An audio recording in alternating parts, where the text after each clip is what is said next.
Este es el podcast de la Banda Cambiaria, episodio 9.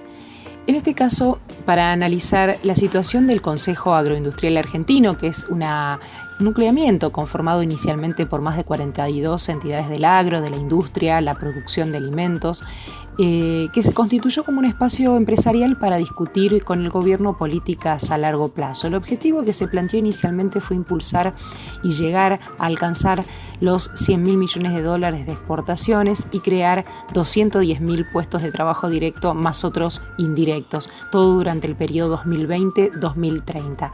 Para eso, aquí en la Banda Cambiaria, estamos en diálogo con Gustavo Idígoras, el presidente de la Cámara de la Industria Aceitera de la República Argentina, CIARA. Para hablar de este tema estamos con alguien más que calificado, que es el presidente de la Cámara de la Industria Aceitera de la República Argentina, Gustavo Idígoras. Alguien a quien ya hemos entrevistado varias veces en este programa y lo vamos a consultar ahora por este tema. Gustavo, ¿qué tal? Buenas tardes. Sandra y Álvaro te saludan. Buenas tardes, Sandra y Álvaro, ¿cómo están? Bien, muy bien. Bien, muy bien. Queríamos tener un poco una reflexión tuya a partir de cómo es la idea que surge de conformar este Consejo Agroindustrial Argentino.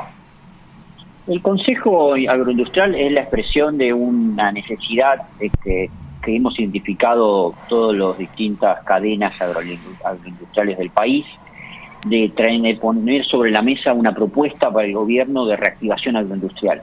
Todos conocemos la situación económica y social que estamos atravesando como país. El gobierno está hablando de medidas en materia de reactivación económica y nosotros somos convencidos de que el agro es un gran generador de empleo, de producción, de exportación y de divisas, y por eso queremos poner sobre la mesa al gobierno, así como también a los gobiernos provinciales y al Congreso de la Nación, una serie de propuestas. Por un lado, hemos trabajado una propuesta para una ley agroindustrial de 10 años que nos dé previsibilidad para invertir, para que haya más producción primaria y más transformación, con el lema de industrializar el agro, para generar más empleo, más exportación, más divisas. Y por otro lado, una serie de medidas específicas con el Poder Ejecutivo vinculadas con la facilitación, la simplificación de los trámites de comercio exterior, la reducción del costo de los servicios públicos, que es muy elevada también en nuestro país, una serie de obras en materia de infraestructura, conectividad, etcétera. Y todo ese paquete, el Consejo Agroindustrial lo ha ido presentando, lo hemos presentado a 5 gobernadores, empezando justamente por el gobernador de Santa Fe, que fue muy receptivo en esto. Luego estuvimos con el presidente de la Cámara de Diputados, la presidenta del Senado de la Nación, el presidente de la Nación, todo su gabinete económico, y lo hemos hecho también con el bloque de Frente para el Cambio, para también presentárselo, y esta semana vamos a estar también haciéndoselo al peronismo federal, liderado por Labaña y sus diputados, así como al socialismo de Miguel Lizki. Gustavo, cuando ustedes hablan de ese proyecto de ley o tienen este plan exportador y le ponen dos adjetivos que son previsible y sustentable, ¿no?, en el tiempo, contenidos dentro de lo que podría ser un proyecto de ley, ¿qué demanda, que un proyecto sea o tenga estas características? Porque ha habido muchos en la Argentina y mucho en el sector también. ¿Qué características debe tener en forma ineludible para que cumpla estas condiciones? La primera característica que tiene que tener es la previsibilidad de reglas de juego en materia tributaria y financiera por 10 años. Esta es una condición que nosotros ponemos sobre la mesa. No podemos seguir con esta volatilidad de inestabilidad macroeconómica, que a su vez genera una enorme inestabilidad en todas las medidas económicas para el sector. El sector agropecuario y agroindustrial tiene una enorme carga tributaria. Históricamente la agroindustria le ha estado pidiendo a todos los gobiernos que baje esa carga tributaria. La diferencia que tiene el Consejo es que genera una propuesta para hacerlo. Y no solamente una propuesta en términos de qué medidas el gobierno debería implementar desde el punto de vista de nuevas inversiones y de producción y comercialización, sino también la propuesta nuestra de cómo vamos a crecer. Cada uno de los sectores, como la fruta fresca, las legumbres, las hortalizas, el algodón, los cereales, la espinosa, la industria aceitera, la pesca, la forestal, las carnes, todos nos hicimos metas al 2025 y al 2030 de cómo vamos a crecer, y por eso llegamos a algunas conclusiones. La primera es que se debería generar no menos de 700.000 puestos de trabajo en el país a nivel federal, La segunda es que todo lo que vamos a crecer en producción y comercialización lo tenemos que hacer de manera sustentable, protegiendo al ambiente. La tercera es que tenemos que incrementar sensiblemente las exportaciones, por eso estamos proyectando 16.500 millones de dólares anuales de incremento exportador, que tendrían un movimiento económico adicional para el país de 33.000 millones de dólares. Pero para eso necesitamos reglas previsibles, y por eso hablamos de una ley, porque tendría que hacer la Ley Nacional Agroindustrial, la que nosotros denominamos ahora Reactivación Agroindustrial Federal, inclusiva, sustentable y exportadora. Por eso son los 4 grandes conceptos, inclusive en el sentido de que puedan participar desde las pymes, medianas y grandes empresas, federal, porque están todas las economías agroindustriales del país trabajando en la misma mesa, y exportadora, porque todos estos sectores tienen esa capacidad de exportación, y la Argentina, para poder honrar su deuda externa y a su vez reducir su necesidad de financiamiento internacional, que es una de las grandes pandemias que tiene la Argentina de manera crónica, es básicamente a través de un plan exportador. Es la única manera que podemos tener, y por eso estamos convencidos y entendemos que hasta ahora el gobierno nacional, y ya sea la parte oficialista como la oposición en el Congreso, han sido muy receptivos con estas ideas. Lo que sí ha salido estos últimos días también es algunos sectores de la producción primaria un poco criticando este nucleamiento o esta propuesta. Algunos sectores que se denominan autoconvocados. Entiendo que la sociedad rural argentina no participa de este grupo.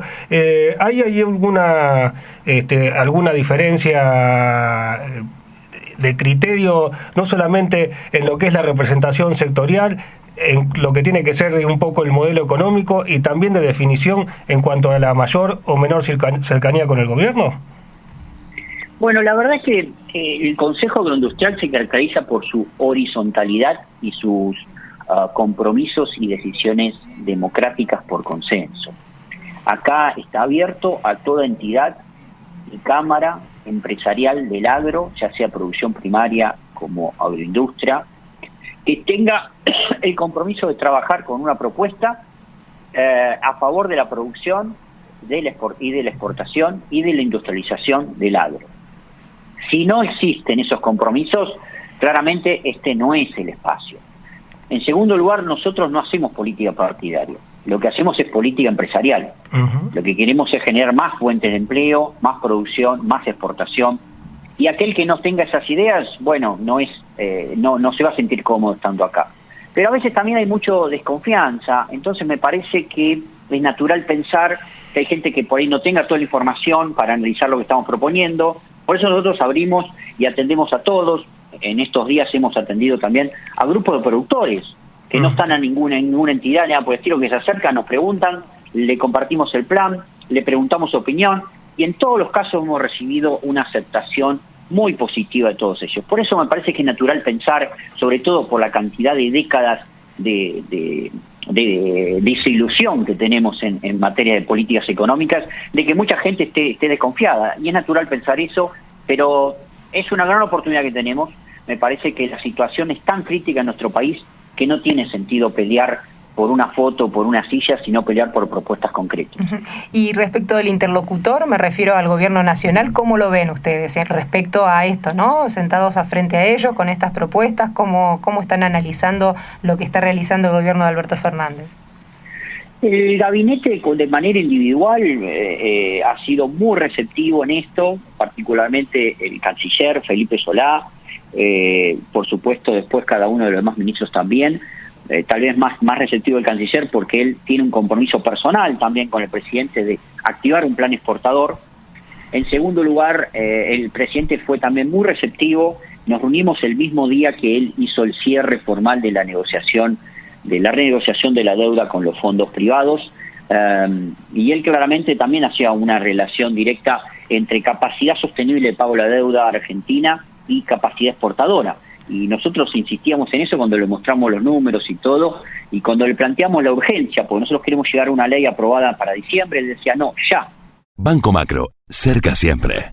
No esperemos a diciembre, ya avancemos con todo. El equipo económico, entendemos que el lunes, cuando se reunió el gabinete, estuvo analizando nuestra propuesta y estamos en contacto con ellos. Por otro lado, la vicepresidenta de la República fue muy abierta también. Ella ya había hecho un análisis previo de las propuestas y también nos planteó que ella va a dar el apoyo en el Senado, y el presidente de la Cámara de Diputados ya había generado un proyecto cuando nosotros se lo llevamos. Él tiene una propuesta de proyecto de ley, podemos tener algunos puntos de diferencia, pero en general estamos todos en el mismo camino. La oposición nos planteó que era mejor que le lleváramos nosotros una propuesta para que ellos pudieran acompañarla, así que bueno, estamos tratando de generar lo que nosotros llamamos una política de Estado en esto, es decir, la permanencia de una política más allá de las visiones ideológicas o partidarias, y que una elección no cambie el rumbo de la agroindustria argentina. Y en cuanto a la visión sobre la gestión del gobierno, lleva poco tiempo y además un tiempo muy particular en cuanto a las urgencias a las que se vio obligado a atender, ¿no? Pero ¿cómo es la mirada un poco de la agroindustria o del mismo sector aceitero sobre la gestión? La verdad que la pandemia global es un hecho inesperado, una situación de fuerza mayor mundial. Cuando uno ve lo que está pasando en todos los países del mundo, 150 países están afectados por el coronavirus, todos han caído su Producto Bruto Interno más superior al 6%, en nuestro caso vamos a estar casi el doble, pero claramente es un hecho inesperado y la verdad que es imposible dar respuesta rápida, con lo cual es difícil medir al gobierno teniendo en cuenta esta crisis. Lo que sí entendemos es que el gobierno necesita la participación de todos con propuestas concretas, y por eso estamos tan entusiasmados en darle forma al Consejo Agroindustrial de propuestas concretas. En estos días estamos haciendo todos los análisis de impacto fiscal, producción y exportación de nuestro plan a nivel interno con cada uno de los sectores. Estamos mostrando que podríamos mejorar aún los datos iniciales que teníamos, y eso es lo que queremos ir para adelante. En el caso puntual de nuestra industria aceitera, la situación nuestra es igual que la mayoría de los sectores, estamos muy afectados por la situación económica, las variables macroeconómicas también nos afectan. Tenemos una capacidad ociosa hoy en Argentina del 45%, lo cual implica menos exportaciones con valor agregado, menos ingresos de divisa y menos ingresos fiscales. Y eso también se lo hemos avisado e informado al gobierno, porque claramente nuestro sector es el primer sector exportador de la Argentina, y por lo tanto, si no la estamos pasando bien, tampoco lo va a pasar bien el Estado en materia de recaudación. ¿Hubo algún pedido en el marco de estas reuniones, ya más específicamente hablando del tema de la industria aceitera, sobre la vuelta del diferencial arancelario? No hay un tema específico en ninguna reunión del Consejo Agroindustrial, y eso es importante aclarar.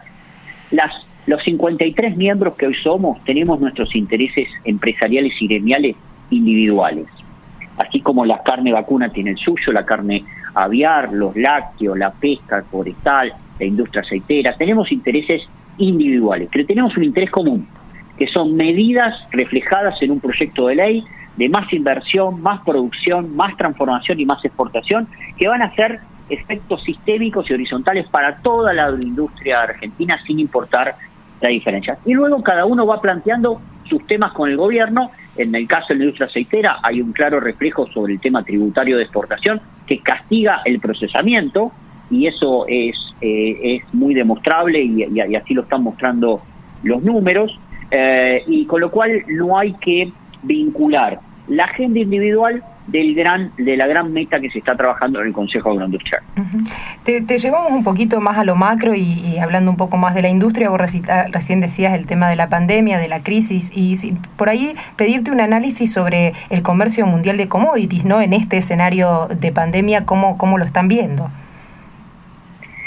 La verdad que el comercio mundial de commodities también se ha visto afectado por la pandemia. Recordemos que el comercio internacional ya viene afectado por lo que se denomina la guerra comercial entre China y Estados Unidos, que ha tomado como rehén a los precios de la soja y el maíz, pero sobre todo a la soja, porque es un producto que está en el medio de la guerra entre China y Estados Unidos. China ha desviado compras a Brasil, ha presionado mucho sobre la Argentina también para que sea proveedor de productos sin procesamiento. Eso genera también inconvenientes a la Argentina. Los precios de la soja también están muy vinculados a los vaivenes de la geopolítica que de la relación de oferta y demanda del mercado. Por otro lado también la pandemia ha reducido consumos a nivel internacional. El caso nuestro de la Argentina, siempre miramos mucho a la India porque es el gran comprador de aceite de soja, y la India, cuando decretó el aislamiento social obligatorio, bajó un 40% el consumo de aceites comestibles. Por lo tanto, rápidamente la Argentina perdió precio, perdió volumen, y son menos ingresos y problemas de nuestra industria. Por eso también se amplió la capacidad ociosa. Lo mismo pasó con Europa, con los biocombustibles, que es nuestro gran mercado de biodiesel. Cuando Europa decretó el aislamiento social, rápidamente cayó el consumo de combustibles, como pasó en cualquier lugar, incluyendo la Argentina, pero al ser el gran mercado nuestro, dejaron de comprarnos. Bueno, la pandemia nos ha afectado porque Argentina está muy integrada, y este complejo agroindustrial está muy integrado al mundo. Cualquier estornudo de cualquiera de esos países nos genera a nosotros una neumonía muy fuerte. Y el mercado mundial, aun cuando lo peor de la pandemia empiece a ceder, va a ser un comercio mundial más cerrado, van a tener más protagonismo los países, los estados, va a ser más áspero, digamos. Es una buena pregunta. La verdad que nosotros estamos visualizando una profundización del proteccionismo por dos simples razones. La primera es que todos los países tienen que reactivar su economía y cualquier gobernante quiere ganar la próxima elección. Y al reactivar su economía, lo primero que hace es cerrar su frontera a los productos importados, menos competencia externa, mayor posibilidad de desarrollo de su propia economía. Por lo tanto, nosotros dependemos de la exportación y podemos tener nuevas barreras. El segundo es el concepto del aislamiento territorial. Los gobernantes han visto que el aislamiento territorial los protege o les reduce los riesgos de salud pública. Y hoy es el coronavirus, mañana puede ser otro virus que esté dando vuelta, y por lo tanto el aislamiento territorial también promueve nuevas barreras. Te doy el ejemplo puntual de que nos pasó con China el mes pasado, no solamente a nosotros como exportadores de granos, sino también a la industria frigorífica argentina. Y a nivel mundial pasó lo mismo. China consideró que el segundo contagio fue fruto de la importación de productos de la pesca de Noruega, el salmón noruego, que supuestamente estaba contaminado de COVID, cosa que no es así, porque la Organización Mundial de la Salud así lo ha demostrado. Pero dijeron ellos, bueno, a partir de ahora, cualquier establecimiento, frigorífico, terminal portuaria, etcétera, que una persona tenga COVID positivo, ese barco de grano o ese contenedor de carne no puede llegar a China. Uh-huh. Esto es absurdo, es injustificado, porque es un concepto de extraterritorialidad de la salud pública y además no hay transmisión alguna. Entonces, estas son las cosas que pueden venirse en los próximos meses y sobre esas situaciones las que tenemos que trabajar. Camufladas de alguna manera, ¿no? Digo, proteccionismo camuflado también en este caso. Absolutamente, son barreras pararancelarias que están camufladas mediante un objetivo de coronavirus que genera pánico al consumidor, pero nadie le explica al consumidor que comer o tomar o consumir el aceite de soja comestible no tiene riesgo alguno de COVID, menos aún con las distancias de días que de transporte de cualquier mercadería. Pero bueno, estas son las cosas que hay que discutir a nivel internacional y vamos a un escenario de esa naturaleza donde va a haber un recrudecimiento de ese tipo de medidas. En el caso de la industria aceitera, hablabas del tema del aumento de la capacidad ociosa. ¿Se conocieron los datos de una caída importante también en la exportación de harina de soja, de aceite de soja? ¿Creen que se va a profundizar esta baja utilización de la capacidad instalada, esta situación de la industria? La verdad que hay una gran preocupación en ese sentido. Se está proyectando una molienda tal vez menor a los 40 millones. Recordemos que el año pasado estuvimos en 44 millones. Las exportaciones de harina entre enero y junio, último mes medido, cayeron cerca del 10%. El biodiesel cayó 47%. El poroto de soja aumentó 60% su volumen de exportación. Claramente estamos preocupados por todo este proceso. Por eso también entendemos que el gobierno debe analizar medidas puntuales y específicas para mantener empleo. Hay 22.000 familias que trabajan en forma directa en la industria aceitera en Argentina y 53.000, sobre todo en Santa Fe. 1 de cada 4 trabajadores de empleo formal está vinculado con esta agroindustria exportadora. Y por lo tanto es importante que se analicen medidas específicas. A veces bajar impuestos implica más producción, implica más garantías de empleo y por lo tanto implica más ingresos fiscales. Es decir, una alícuota alta no es garantía de más impuestos. Justamente a veces el efecto es contrario. Y eso es también conceptualmente lo que el Consejo Agroindustrial está persiguiendo. Menores impuestos implican más producción y más recaudación. Hoy más que nunca estamos juntos para que todo vuelva a moverse. Por eso Banco Santa Fe te ofrece créditos MIPYMES, líneas de créditos exclusivas para el pago de sueldos, descuento de cheques y para capital de trabajo. Consulta el detalle completo de cada línea ingresando en bancosantafe.com.ar/financiación. Válido para cartera comercial. Otorgamiento sujeto a la evaluación crediticia del cumplimiento de los requisitos comerciales y legales dispuestos por el banco. Consulta toda la información y condiciones de las líneas en bancosantafe.com.ar. Cuando se sacó el diferencial arancelario, algunas entidades del agro más vinculadas a la producción lo celebraron de alguna forma porque estimaban que el productor iba a recibir una mayor porcentaje del precio internacional. ¿Esto fue así? La verdad que hubo efectivamente, como bien decís, algunas reacciones positivas, particularmente de algunas entidades y de algunos funcionarios del anterior gobierno que se sentían victoriosos por haber logrado una reivindicación personal, como lo planteaban ellos.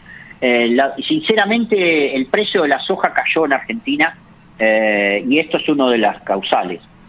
Aumentar impuestos para productos procesados, lo único que implica es que la industria tenga menos capacidad de pago. Y si una industria tiene menos capacidad de pago, el que pierde es el productor.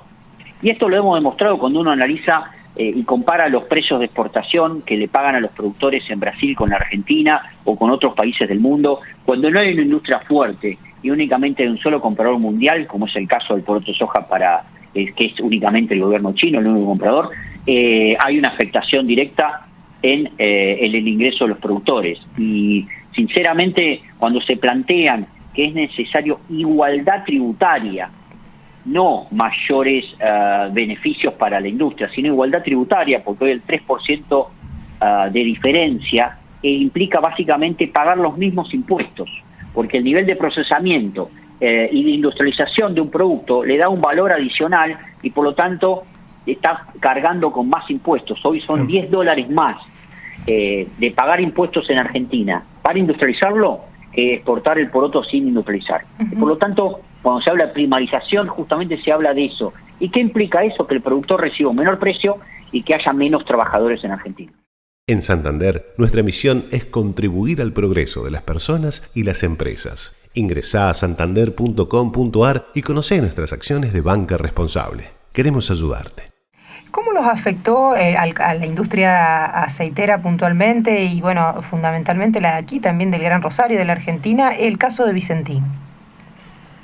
La verdad que el caso Vicentín nos afectó en términos generales de una manera muy fuerte porque Vicentín era una empresa líder de esta industria, una empresa que siempre había apostado a seguir creciendo, una empresa argentina plenamente, muy orientada también a la industrialización del agro, y la crisis financiera por la que ellos empezaron a atravesar el año pasado fue un golpe fuerte, porque generó también algunas incógnitas en el mercado internacional, algunas incógnitas sobre el sistema financiero internacional que financian a las exportaciones argentinas, y por otro lado también las medidas que tomó en su momento el gobierno de Alberto Fernández, que luego rectificó y dio de baja, para nosotros fueron medidas erróneas y por eso lo hicimos público en su momento. Ahora, la situación de Vicentín, luego que el gobierno se puso un costado, entendemos que debería ir por el carril de la solución judicial, que es el carril que establece la legislación argentina y que además ya se había anticipado que había varias empresas interesadas en sus activos y a través de sus activos a sus trabajadores y también en dar respuesta a los acreedores, sobre todo a los pequeños productores y a las cooperativas, para que pueda seguir toda la comunidad agroindustrial trabajando de manera eficiente. Pero de alguna manera, Gustavo, ahí estamos hablando también de una empresa que era nacional o de capitales nacionales que podría quedar nuevamente en manos extranjeras. Digo, ¿hay un riesgo de eso? ¿Eso no lo ven como un riesgo? La verdad que cuando hablamos de extranjerización en el agro, es una buena noticia más que una mala noticia. Y te doy algunos ejemplos. Acá hay empresas extranjeras que están en Argentina desde el año 1948, caso Cargill, desde el año 1890, caso Bunge, Dreyfus está del año 1954, 55 y así sucesivamente, y han apostado y han hundido miles de millones de dólares. Hoy tenemos 22 puertos en Argentina con inversión 100% privada, que si no fuera por esas empresas no existirían. Y son empresas y son directores 100% argentinos que defienden a capa y espada, y me consta, cada uno de los debates globales de por qué seguir invirtiendo en Argentina y no en Brasil o en Estados Unidos o en Malasia o en Indonesia, que son competidores, o en Ucrania, que son competidores de la Argentina. Y ellos hacen un gran esfuerzo todos los días para justificar por qué seguir haciendo inversiones. Por eso me parece que cuando hablamos de extranjerización en el sector agro en sí es un hecho más positivo más que negativo. Más allá de que también tenemos en la industria socios activos argentinos muy interesados también en el tema Vicentín, pero la verdad que a todos lo tenemos que dar el mismo trato, porque es la única forma de generar condiciones de trabajo para seguir creciendo. Esta posibilidad de la que habló el gobierno de fomentar el ingreso, dándole más participación en el comercio exterior a YPF Agro, por ejemplo, ¿cómo se ve desde la industria? YPF Agro hoy es una unidad de negocios de YPF que trabaja mucho con el sector, que ya es parte de la cadena de valor, ya no solamente en materia de insumos, por el tema de fertilizantes, agroquímicos, etcétera, y combustibles por el gasoil, sino también en materia de comercialización de granos. Ellos trabajan con los socios de Ciarasec también en la elevación y exportación de sus propios granos, le entregan los granos a los exportadores, es decir, es un actor más. Si a futuro quieren darle una entidad empresarial per se a la unidad de esta de negocio de agro, nos parece bien, con el concepto de que compita en igualdad de condiciones, es decir, que el Estado no genere beneficios exclusivos para una empresa estatal en detrimento de las empresas privadas, porque eso va a ir en contra siempre de toda la cadena de valor. Tu tarjeta de crédito de Banco Santa Fe tiene beneficios diferentes para cada día. Aprovechalos. Lunes en veterinarias, martes en desayunos, de 6 a 11 de la mañana, miércoles en peluquerías, jueves en viveros y viernes en entretenimiento. Tu tarjeta personal. Válido para cartera consumo. Vigencia desde el 1/7/2020 hasta el 30/9/2020. No acumulable con otras promociones vigentes. Válida solo en comercios adheridos a los rubros. Consulta toda la información y condiciones aplicables a los beneficios en www.bancosantafe.com.ar. No válido para compras realizadas en comercios que procesen sus ventas a través de plataforma única de pago en la cual no se individualice ni identifique el comercio. Ahora cuando se discutió el caso Vicentín volvió a aparecer una discusión que es bastante recurrente en Argentina, e incluso se han escrito también algunos libros a nivel internacional sobre el tema de la transparencia del comercio de grano, la vinculación entre las multinacionales, entre sus casas matrices y las sucursales, siempre, digamos, apuntando a una suerte de oscuridad, falta de transparencia, o al borde por ahí de las prácticas de lealtad comercial. Vos tenés mucha experiencia en el comercio agrícola, no solamente ahora en función de presidente de Ciara, sino porque también has sido agregado agrícola. ¿Cuánto hay de mito y cuánto hay de realidad en estas sospechas que se ciernen a veces sobre el comercio internacional de grano? Sí, la verdad que es una buena pregunta porque hay un gran componente de mito sobre el tema. El comercio internacional de granos es un comercio extremadamente riesgoso desde el punto de vista económico, comercial y financiero. Te doy algunos ejemplos. Argentina tiene 100 mercados abiertos en este momento. Los 4.650 barcos que salen de Santa Fe todos los años llevando granos, harina, aceite, etcétera, van a 100 mercados. De esos 100 mercados hay más de 10.000 o 15.000 operadores. La capacidad que tiene Argentina de financiarle a esos importadores las condiciones de financiamiento es cero. Si nosotros no tuviéramos oficinas en el exterior vinculadas con estas empresas que están en Argentina, que esas oficinas tienen capacidad de acceder a créditos, de financiar y además de testear quiénes son esos 10.500 o 12.000 importadores, Argentina entraría en un colapso de comercio exterior. Por lo tanto, el rol del trader a nivel internacional es muy conocido, lo practican todos los países del mundo. Algunos tienen la oficina de trading en sus propios países, como puede ser Estados Unidos. Hay otros que la envían a países como Suiza, donde el sistema financiero funciona muy bien, y otros mandan a otros distintos países sudeste asiáticos, como puede ser Singapur, por ejemplo, los compradores de la India. ¿Por qué? Porque se busca lugares que sean plazas financieras eficientes, que trabajen las 24 horas, que operen en todos los idiomas y que generen confianza en las operaciones del comercio exterior. En mi sector, que me toca representar, exportamos por año 25.000 millones de dólares. Si nosotros no logramos formas de reasegurarnos financiera y comercialmente quién nos está comprando, ponemos en riesgo el 45% del comercio internacional. En segundo lugar, la AFIP es un organismo que ha mejorado muchísimo sus controles.